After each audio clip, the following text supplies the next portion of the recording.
Yeah, I mean, it was a big shock for everyone. You know, it just happened so abruptly. That was a tight first set. Yes, maybe Novak Djokovic didn't move as well as he could have, but then he lost that first set, the tiebreak, and then suddenly went to the net, and Sasha Zverev didn't even know what was going on, and then they shook hands. So it came by surprise, big time, I have to say. We know that Novak has actually fought through injuries previously here at the Australian Open many times before, but that injury, Laura, it must have been just too big.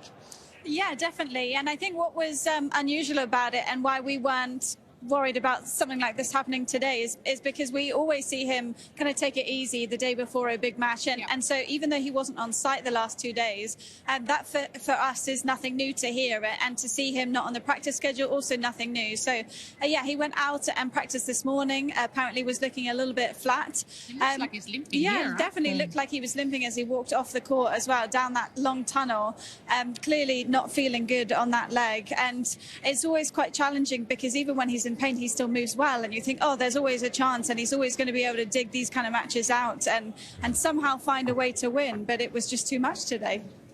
What does this tell you about Novak now? Because yesteryear, like everyone's mentioned, he's been injured and gone through to win. Is this telling you he's trying to manage his body for other slams this year? What is this telling you? Oh, I think he will definitely come back and manage his schedule, like he said himself, and most probably only play 10, 11 events, I would think. But no, I mean, he's playing great. So I'd be very surprised if he's not going to be threatening in the other 3 slams, and especially at Wimbledon as well.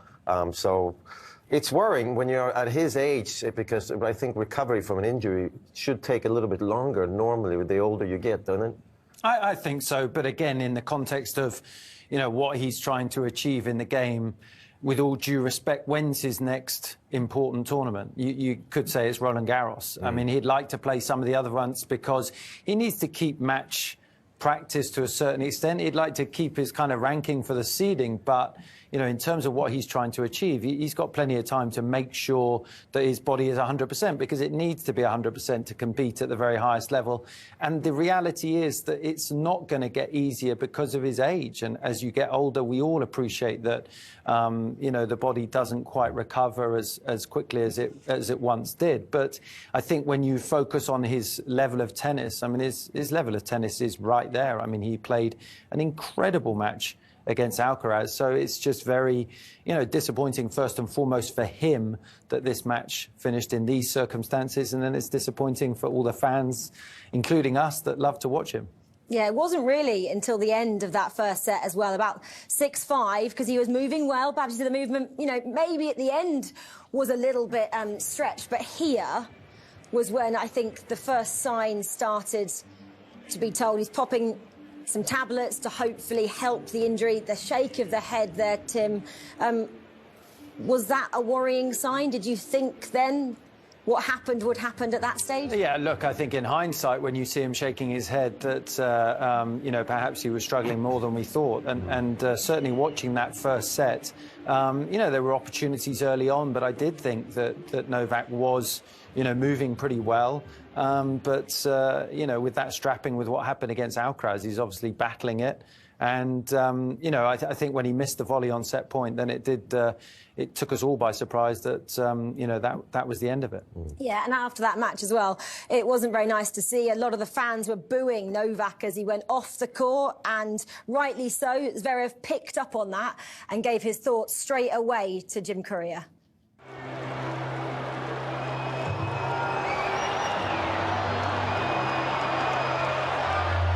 Please, guys, don't boo a player when he goes out with injury. He has won this turn with an abdominal tear. He has won this turn with a hamstring tear.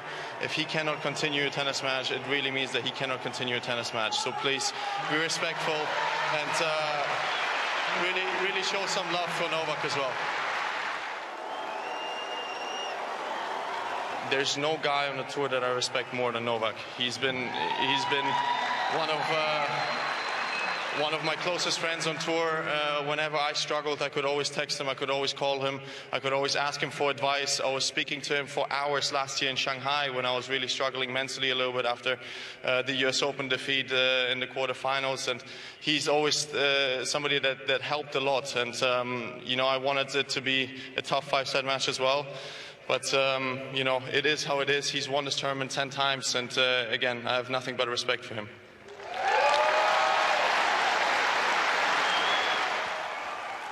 I mean, we all know that people pay good money to go and watch these semi-finals. Obviously, tickets can be expensive, but disrespectful, ladies, isn't it, to boo someone like Novak Djokovic when he's injured as well, and you can clearly see that as a fan.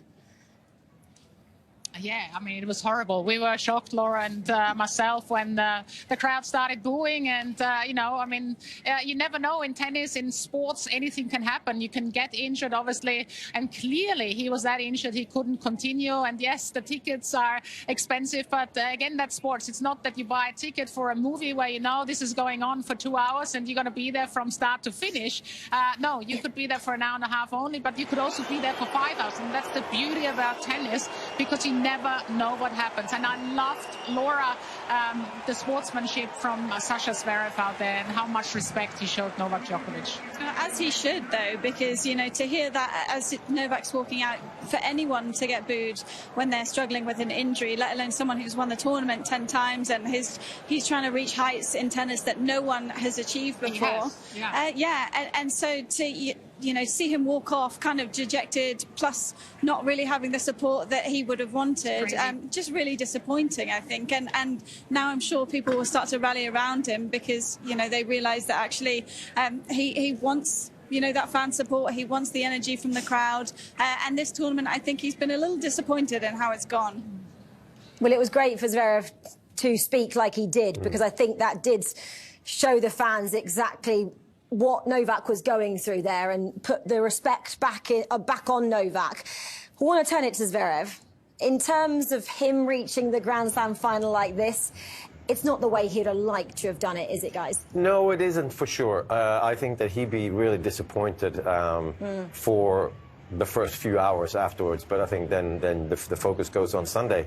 And what are you going to do tomorrow? How much are you going to practice? And obviously he's going to watch the next semifinals and try to figure out the tactics depending on who he plays. But no, at the moment, I'm sure that he was in a little bit relieved. Oh, it's over, I'm in the finals. But then at the same time, yeah, but I want to be in the finals properly. I want to feel like I deserve to be in the finals.